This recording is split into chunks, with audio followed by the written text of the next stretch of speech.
Well, imagine first that the seller has her account at the same bank as the buyer. She deposits the buyer's check into her account. All the bank has to do to complete the transaction is reduce the buyer's account by the same amount it increases the seller's account. As both accounts are just promises, no existing money is involved in doing this. What is the end result?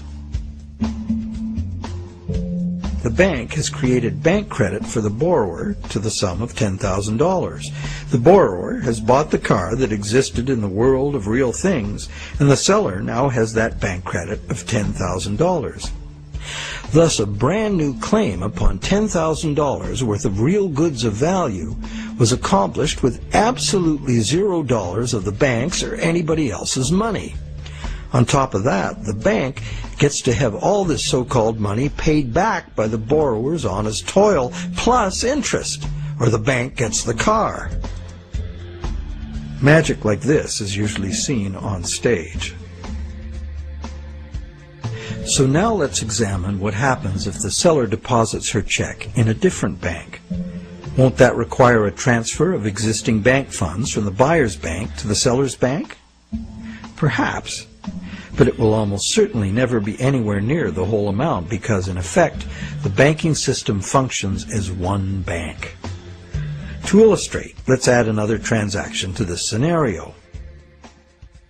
That same day, the seller's bank made a similar loan to a little old lady who bought a mega home theater system. The electronics store deposited her check at their bank. The electronics store's bank made a similar loan that was deposited at the original borrower's bank. And when all the various balances were settled, the banks didn't owe each other anything. And even if there were differences, they would have been just a small portion of the total credit created. So, at this point we can say that although banks don't actually lend out their depositors' money, as most of us imagine, they still need deposits to make loans.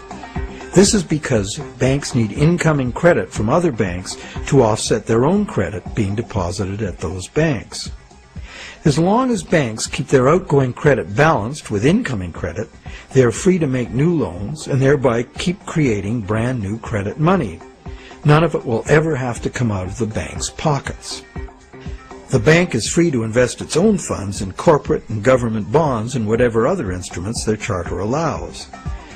If one draws a diagram of it all, it looks like this. The interest governments and corporations pay the banks on their bonds is paid by us. We pay it as a portion of our taxes, and we pay it in the price of all the goods and services that we buy. And there is another thing passed on to us as well, and that's the risk that the bank will go broke and not be able to honor its promises to pay. Now you may wonder, how can a bank go broke if it doesn't put any money up in the first place? What have they got to lose? The answer to that question is that banks differ from counterfeiters in that the banks are legally allowed to create new money, but only by certain rules of accounting. Banks can only create money by entering a borrower's payments and collateral as an asset on the positive side of the ledger, balanced on the negative side by the loan, or what the banks call the deposit liability created by the bank. When the borrower defaults on the payments, the asset pledged as collateral is seized by the bank and sold. In a declining market, when repossession is most common, the new lower value of the asset doesn't cover the bank's liabilities, which were based on the previous higher value. This shows up as a loss on the bank's books. When foreclosures are rampant, as in a collapsing real estate market, much of the value of the bank's collateral simply evaporates as home prices drop, exposing the bank to huge losses. In truth, it's all just numbers, created out of thin air.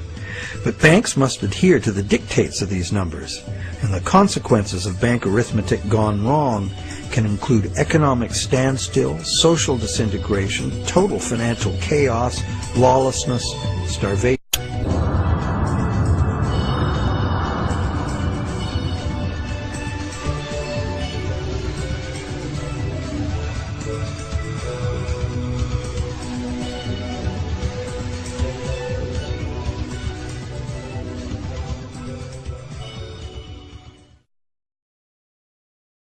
However, for the purposes of understanding the anatomy of a loan, we shall assume that the system is still functional, and all three of the loans we were looking at will get paid.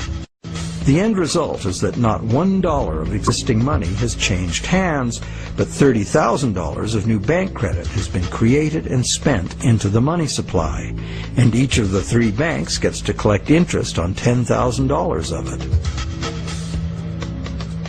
Is creation of this brand new $30,000 really an act of fraud, like counterfeiting?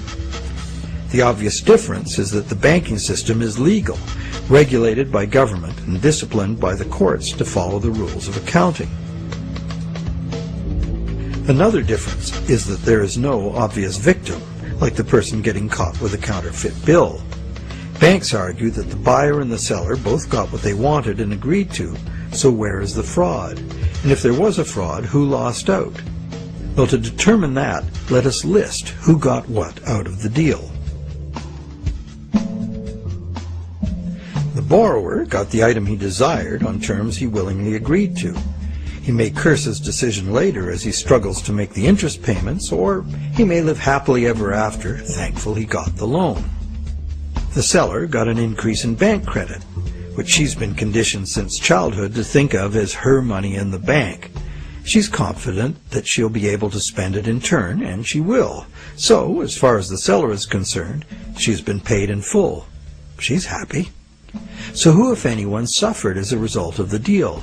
Is there another party to this transaction we've overlooked? Well, there's also the bank that gets to collect interest on a promise to pay money.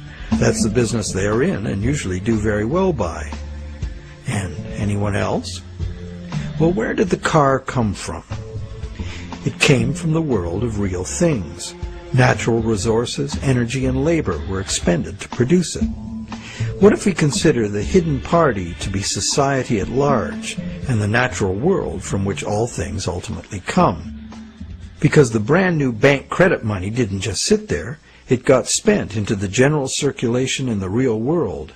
It's the real world that ultimately gets the new money in exchange for its car. This new money might stimulate new production, temporarily enlarging the economy, making lots of people happy. In fact, it often does, as most bank credit comes into being as a home mortgage, stimulus for the residential construction industry, a big provider of good-paying jobs. However, after its initial productive use, this newly created money will basically just dilute the money supply, reducing money's purchasing power by a very small amount. So, in contrast to counterfeiting, where the loss occurs to a specific victim, here the loss is borne by us all, because the real substance of the loan, the car, was extracted from the economy at large by a slight loss in the value of everyone's money.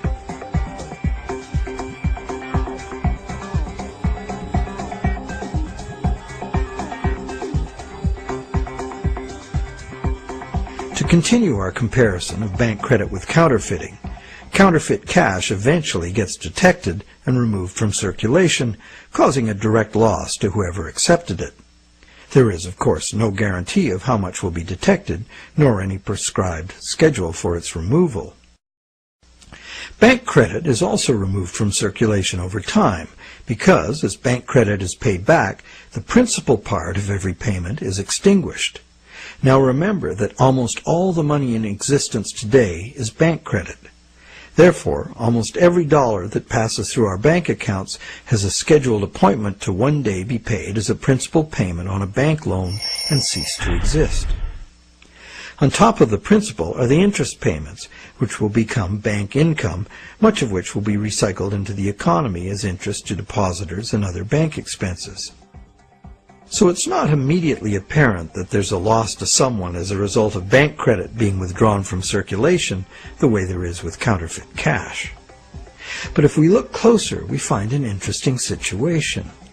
We don't need anything more than fundamental arithmetic to understand the power that lies in controlling the money supply and why, as currently designed, total debt must constantly expand or the system collapses. Whenever the rate of debt money creation falls behind the rate of debt money destruction, the total amount of money in use will shrink. This is called deflation because the money supply is shrinking, like a deflating balloon. The result is less money relative to the goods and services available. With less money around to pay for them, the price of goods and services go down.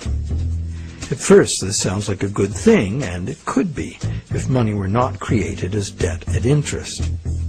For anyone not in debt, deflation would be like a general dividend on money, paid in goods and services of our choice. It would be as if money were the people's stock in their own prosperous company, their nation. People wouldn't have to demand a pay raise. If a nation were more productive as a whole, thus deserving of a raise, everyone would benefit automatically by having their money buy more. However, this is definitely not the effect deflation has in a system where money comes in the form of interest-bearing debt. More than 95% of all money currently in existence is in the form of debt to banks, promises to pay with interest added. And as we have seen, the principal is created, but not the interest.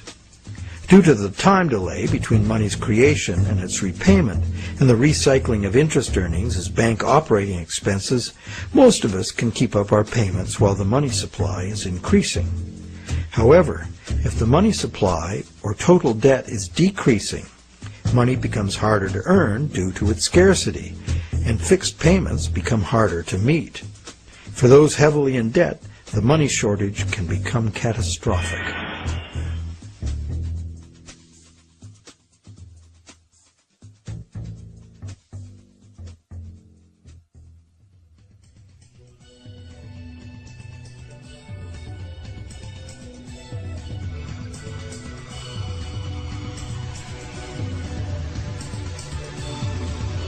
Unfortunately, the psychological effects of falling wages and prices rapidly accelerate the process as borrowers, including large businesses, lose confidence in being able to repay loans, so that they don't sign up for any.